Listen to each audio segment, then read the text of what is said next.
The sun struck hard across the dirt when Maybelle Harlan was led to the auction block. No bell tolled. No mercy paused the day.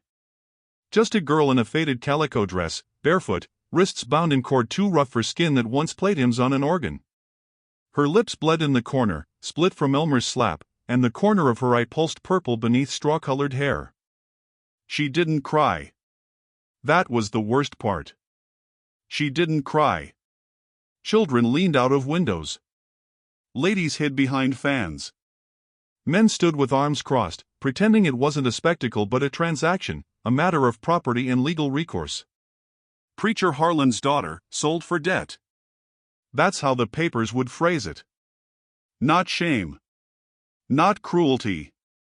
Just what the law permitted when a father died drunk and the daughter had no coin, no dowry, and no one left to guard her name.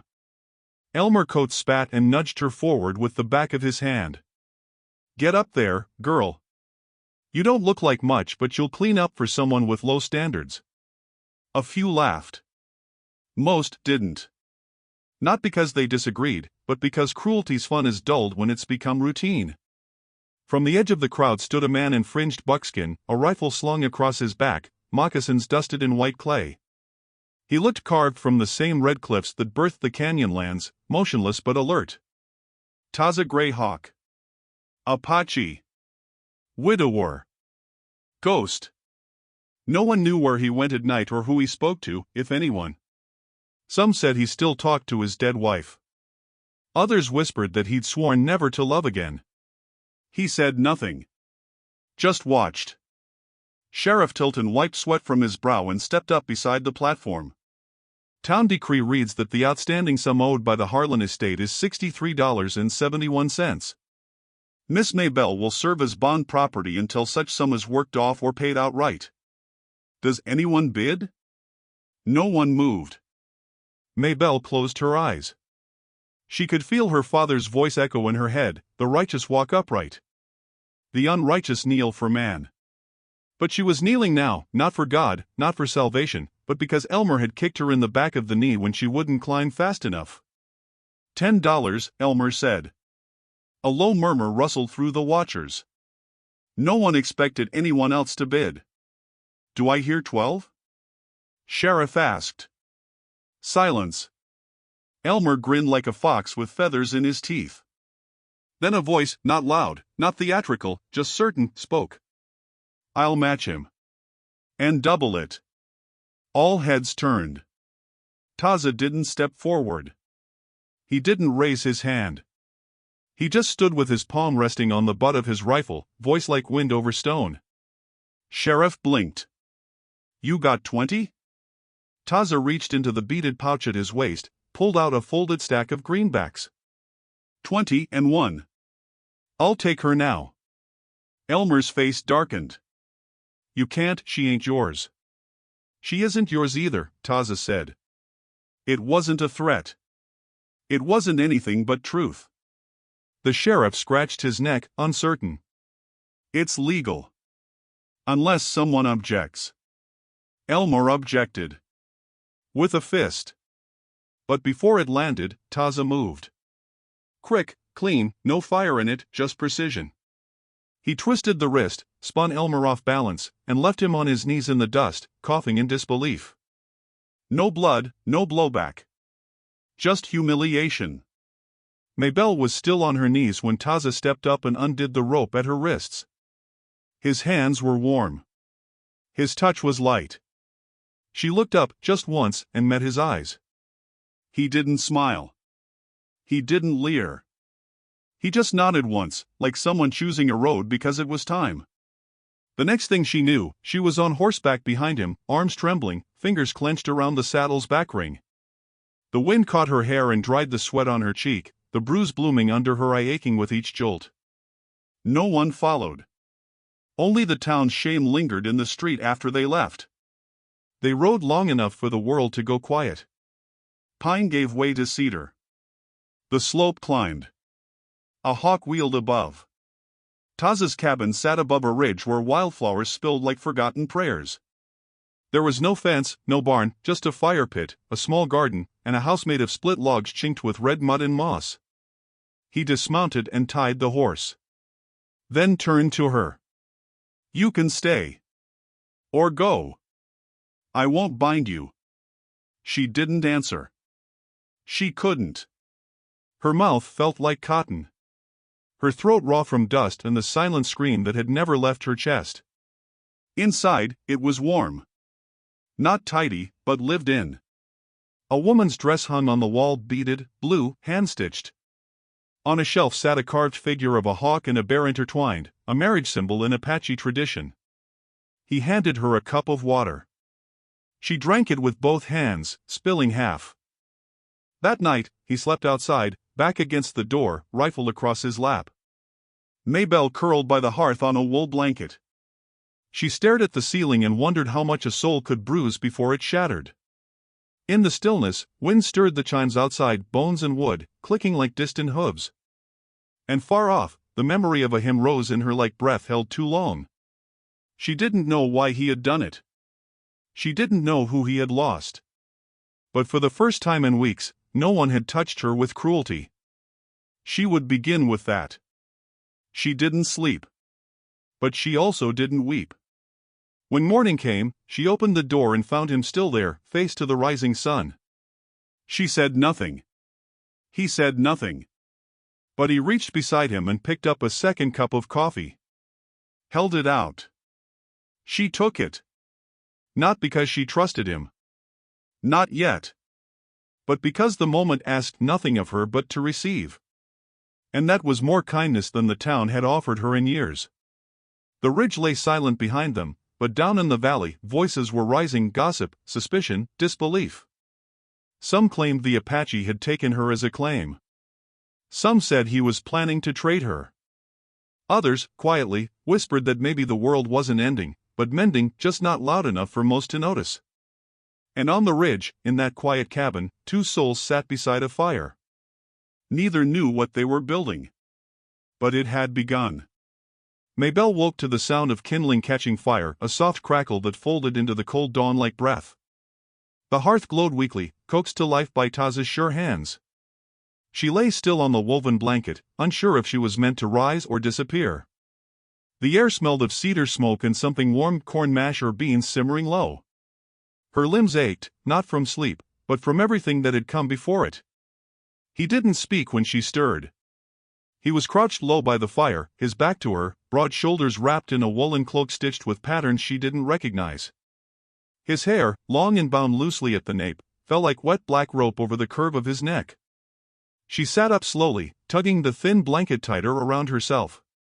The room held little clutter, just what was needed and nothing more. A low bed tucked beneath a window. Shelves holding jars of dried roots and herbs. A bough hanging on the far wall. Above it, a beaded sash, looped and untouched. She rubbed her wrists where the cord had been, the skin still red and ghostly tender. He hadn't asked for thanks. Hadn't told her what he expected. That made it worse in a way. A man's kindness always had strings, she'd learned. Even if they weren't tied tight at first. He poured something into a tin cup and set it beside her, not looking. Steam spiraled up. She reached for it cautiously. Bone broth. Salty and simple, but warm all the way down. "I'll wash," she said, unsure why she spoke. Taza looked over. His eyes were dark, not cruel, not even distant, just still. "River's below the ridge," he said.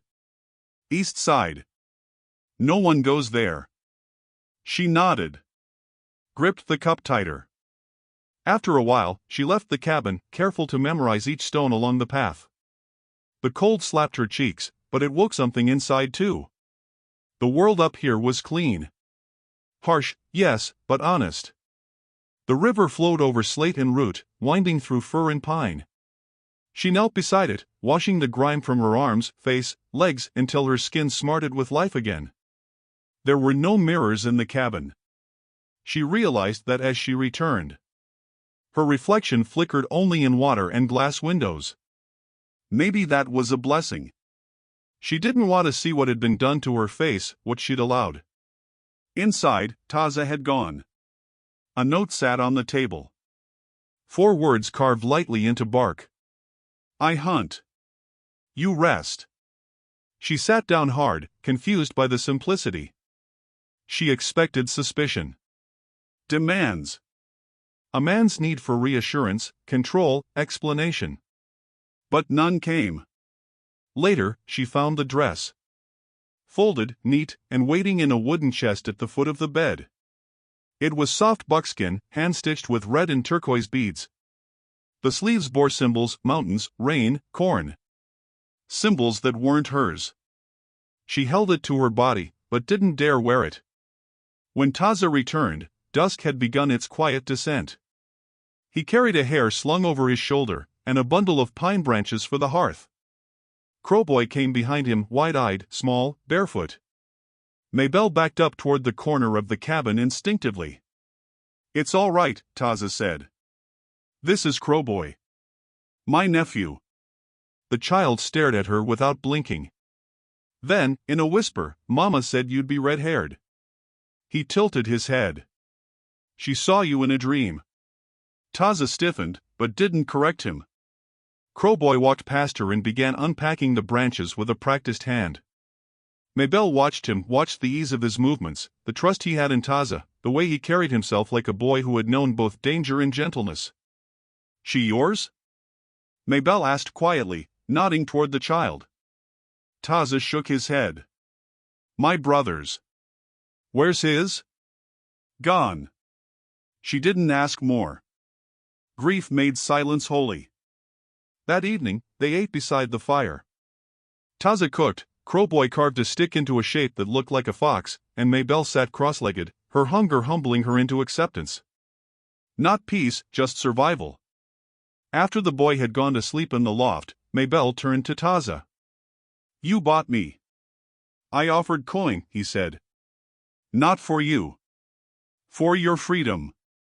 What's the difference? She whispered. You'll know it when you feel it.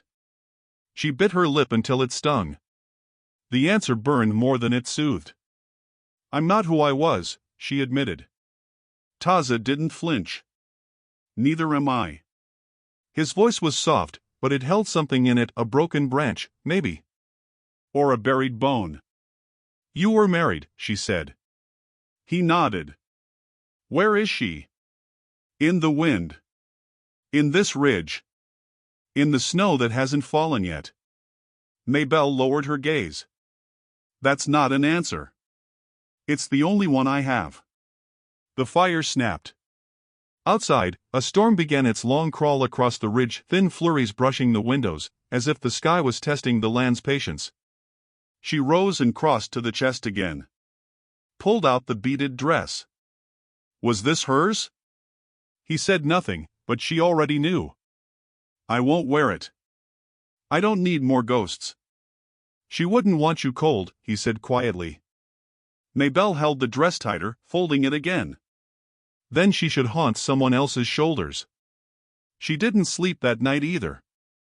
But not because of fear. She lay beneath a wool blanket beside the hearth, listening to the rhythm of Crowboy's breath from the loft, and the steady beat of snow beginning to tap against the roof. Taza didn't go outside this time. He stayed in the chair, eyes closed but not resting. She wanted to ask about the beads on the sash above the bow. She wanted to ask if he ever looked at her and saw someone else. She wanted to ask if maybe she could sew something. Anything. Just to have her hands remember. But she asked none of it. Because she wasn't sure which answers might undo whatever quiet thread held this place together. And then she realized what she feared more than questions. She feared peace. Because she didn't know what it would ask of her. At sunrise, she rose and put on the dress, not the beaded one, but her own threadbare calico. The shameful one. The one from the auction block. She needed to wear it again. One last time. Then, maybe, she'd be ready to burn it. Outside, the snow had left a thin crust on the grass. Crowboy laughed, chasing the dog through it barefoot. Maybelle watched from the doorway, arms crossed, heart pounding. She turned to find Taza stacking firewood with a silent rhythm, steam rising from his shoulders like he'd stepped out of a dream. You don't ask me questions, she said. He paused, then looked at her. I figure you've been asked enough. She nodded slowly. But when you're ready, he added, I'll listen. And somehow, in that cold, snow-bitten morning, the words hurt more than a slap. Because they didn't demand anything. And she'd forgotten how to live without demands. She stepped down from the porch. Her breath curled like smoke. Taza returned to the woodpile. And without thinking, without knowing why, she reached down, picked up a piece of kindling, and placed it beside his. Not because she owed him. Not because she forgave anyone. But because something had to begin. And this, she guessed, was what it looked like. The wind carried stories faster than wagons, and by the time 3 days passed, every porch in Calico Ridge had its own version of what the Apache had done with the red-haired girl. Some said he'd taken her like a warrior claims a trophy.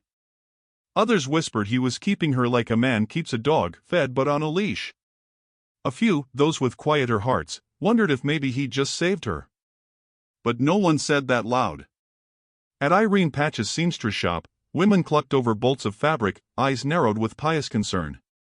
She used to sing in the choir, one murmured, cutting through satin like judgment through grace. Now she's sleeping in an Indian's den. The sheriff, tired of his own cowardice, said nothing. He wiped dust from his spectacles and pretended he hadn't watched Maybelle get dragged onto that auction platform like a mule with no rope. He hadn't intervened then. Couldn't now. In the saloon, Elmer Coates nursed his bruised pride with whiskey and tall tales. She came beggin' to me after, he spat. But I don't take no used goods. His laughter reeked. Even the piano player flinched. But the truth, quiet, unbending, and immune to gossip, was still unfolding far above town, where pines shaded a ridge and the snow hadn't yet learned to stay. Maybelle moved through the cabin like a woman relearning her limbs. Each day she walked a little further, fed Crowboy with steadier hands, stirred beans with a surer grip. She still flinched when the wind slammed the shutters. Still woke sweating from dreams where the crowd pointed, and her father's voice roared, unclean. She didn't ask Taza what others thought. She knew. And in some small way, that knowledge made her walk straighter. Every cruel word someone flung in town stayed in town. Up here, the trees didn't care who had been shamed. Crowboy had taken to drawing her. Not in charcoal, not yet, but in the dirt with a stick. Big eyes, long hair. Sometimes he gave her wings. Sometimes a rifle. What's that? She asked once. A story, he said. About me? He nodded. You saved yourself. She laughed, a sound she hadn't made in months. I didn't. Taza, listening from the doorway, said nothing. But later that night, she found a small pouch beside her cot, beaded, delicate, with a single hawk feather stitched into the side. Inside was a mirror no bigger than her palm. She hadn't seen her face properly in weeks. That night, under the oil lamp's flicker, she stared at her reflection. The bruise had yellowed.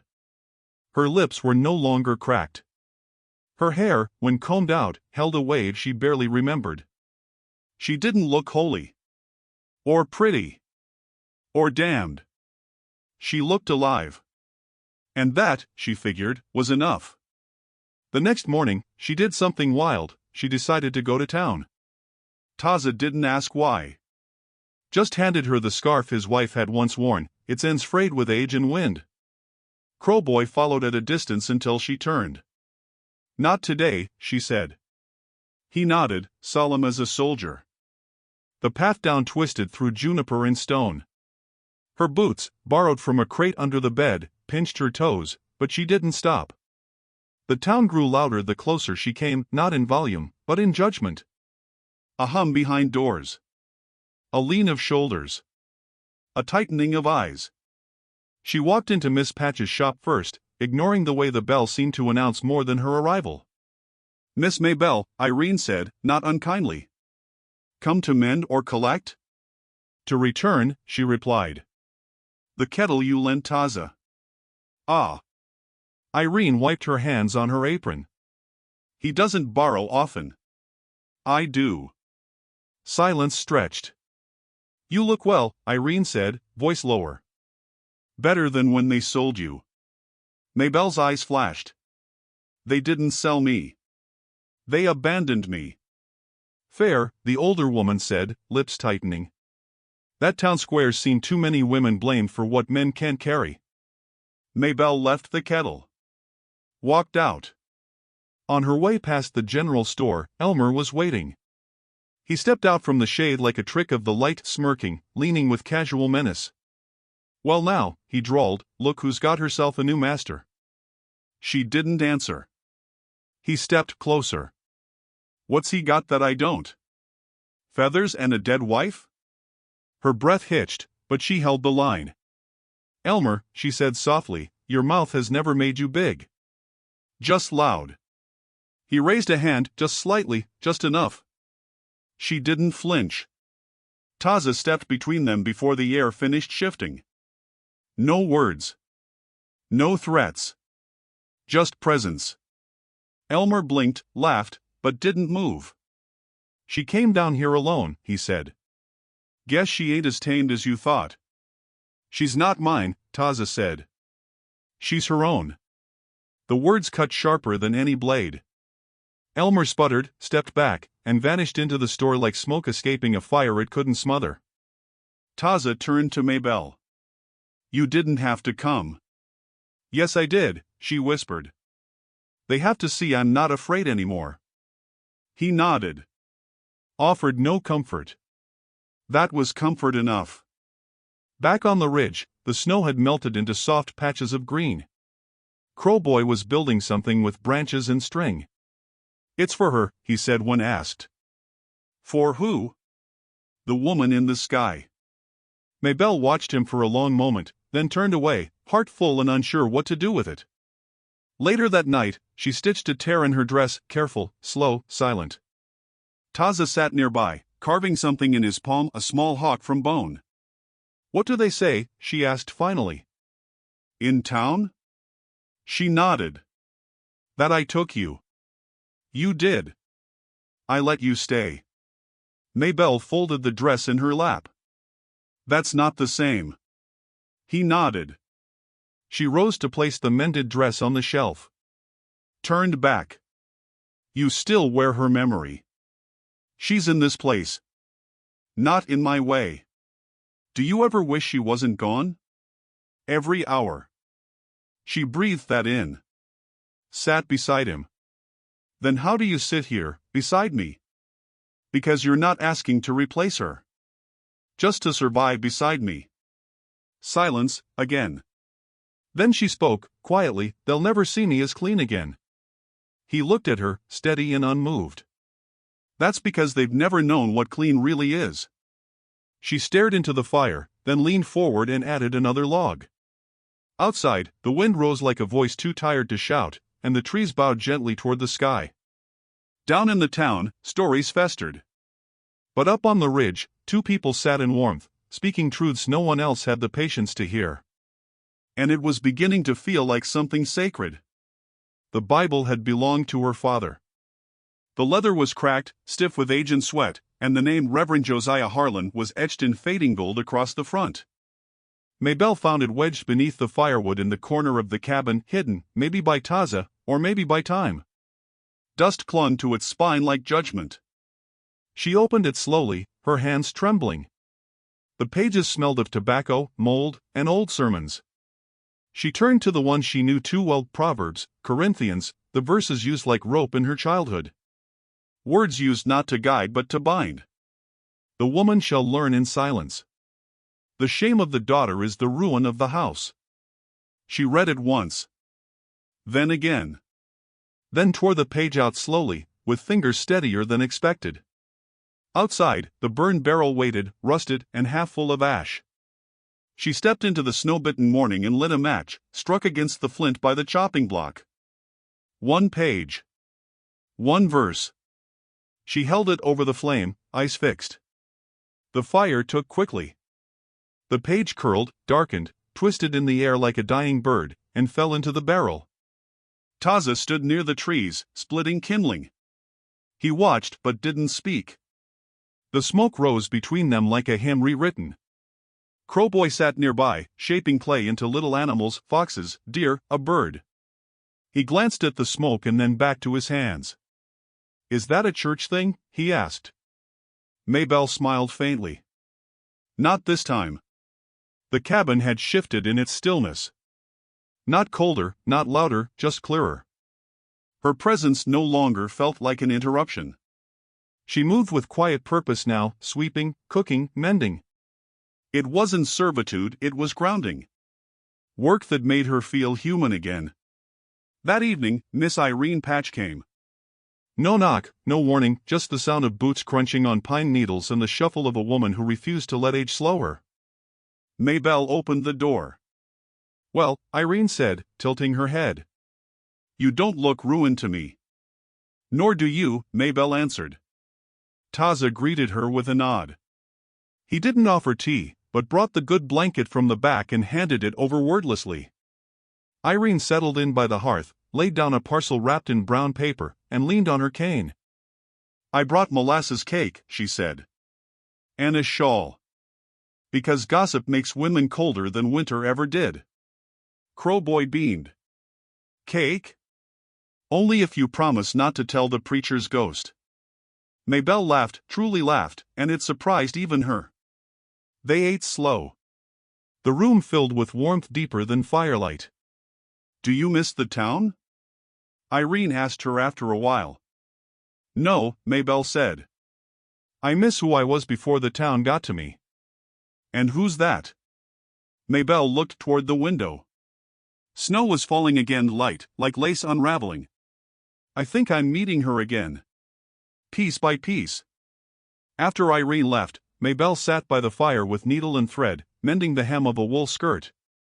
Taza carved in silence, bone whittled smooth under his blade. Crowboy snored lightly in the loft. "You gave her something," Maybelle said. "The shawl was hers once," he replied. "Your wife?" He nodded. "Do you ever feel like you're building a life out of borrowed things?" "Yes," he said. "But sometimes borrowed things hold better than new ones." She finished the hem and laid it across the chair. The cabin creaked as the wind shifted. "I burned my father's words today," she said. "I saw. They were lies. But they lived in me like gospel." Taza set down the knife. "You survived them," he said. "That's the better sermon." Maybelle stared into the fire. "If I stay here..." "You've already stayed." "I mean, if I make this home..." "Yes? Will the town ever forget who I was?" He shook his head. "They may never. But you will." She didn't speak again for a while. The silence felt sacred. Later, while washing dishes, she caught her reflection in the window firelight behind her, snow outside. Her face looked older than she remembered, and stronger too. Not softer. Not yet. She dried her hands, turned, and saw him watching her. "What?" she asked. He hesitated. "Then, you don't move like someone waiting to be pitted anymore." She tilted her head. "And you don't carry your grief like armor anymore." He blinked, once. Neither smiled. But something passed between them. A kind of stillness that didn't need words to hold. The next morning, Crowboy was up early, already out by the garden bed, where he was trying to push stones into rows. Maybelle watched from the porch, wrapped in the shawl Irene had left. She turned to find Taza sharpening his knife by the post. "I'd like to sew something," she said. He paused.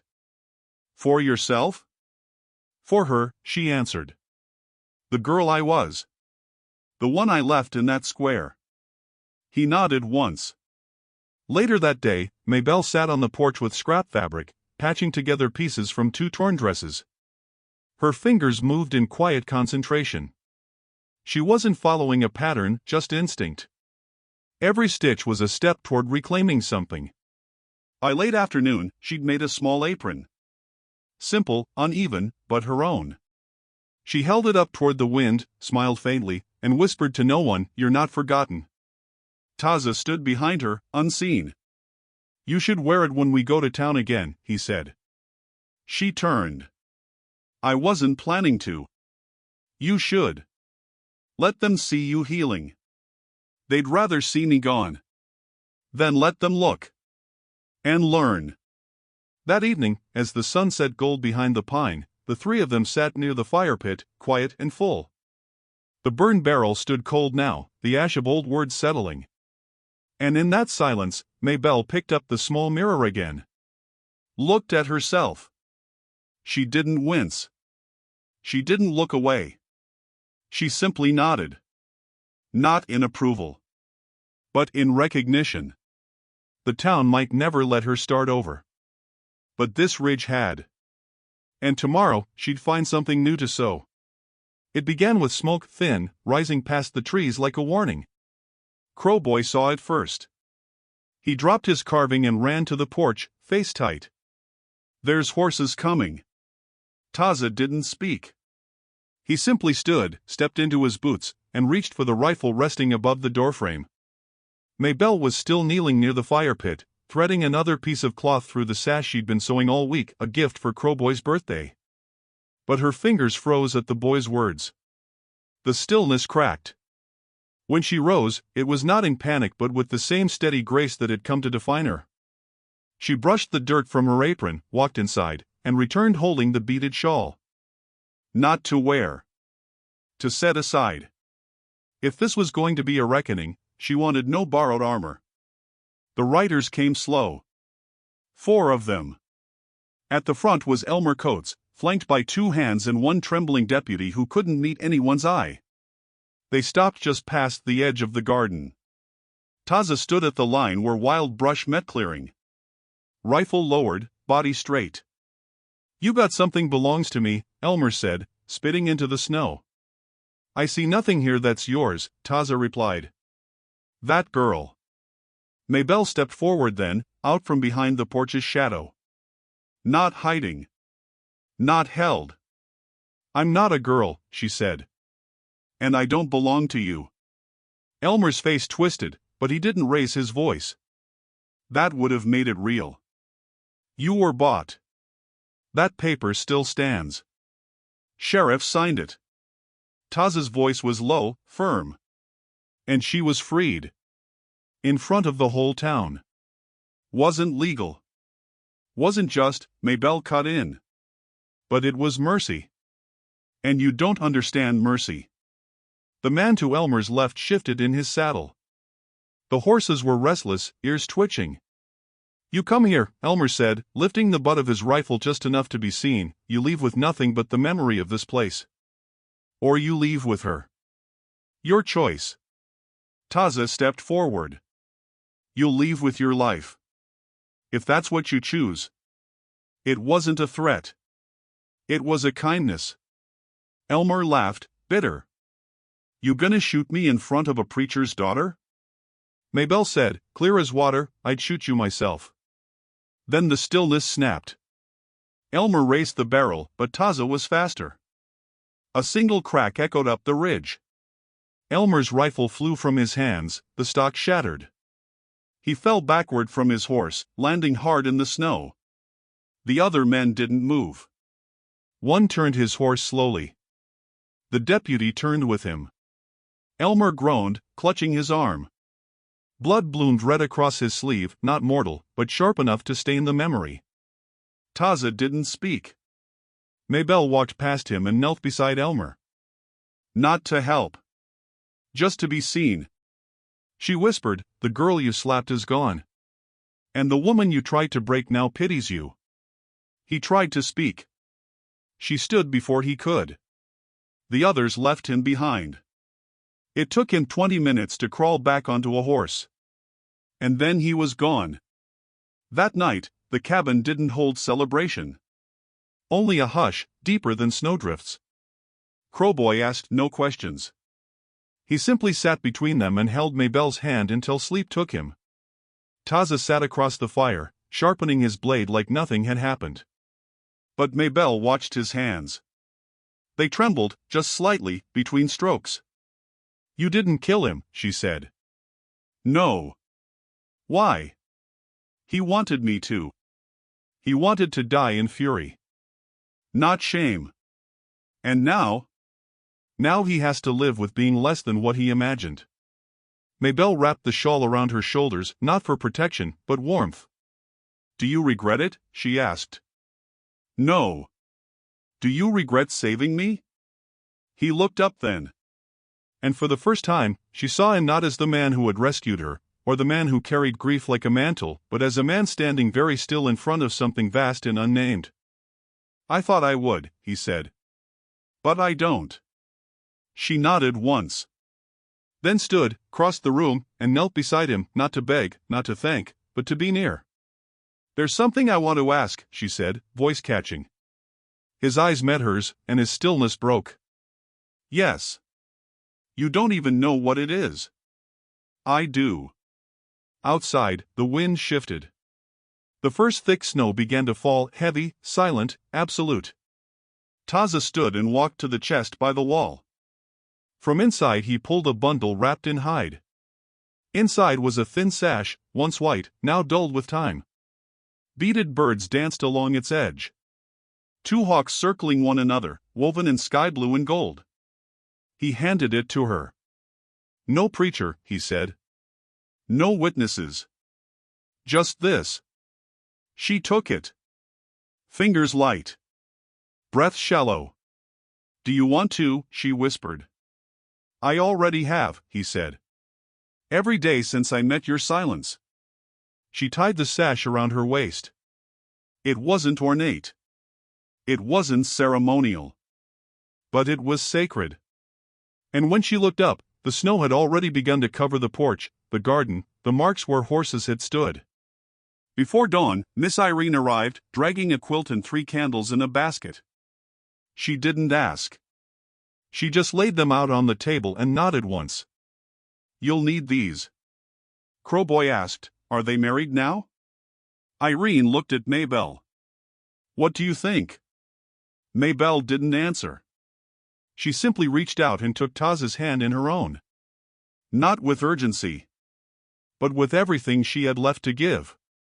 And on the ridge, where no one watched and no one gossiped, a new kind of quiet took root. A marriage not of ceremony but of grace. A bond not declared but built. The town would talk. They always would. But snow covered tracks. And time softened scandal. And somewhere beneath it all, 2 people who had been broken found themselves whole. Not all at once. But enough to begin. And maybe that's all marriage ever is. A choice made in quiet, before the snow settles.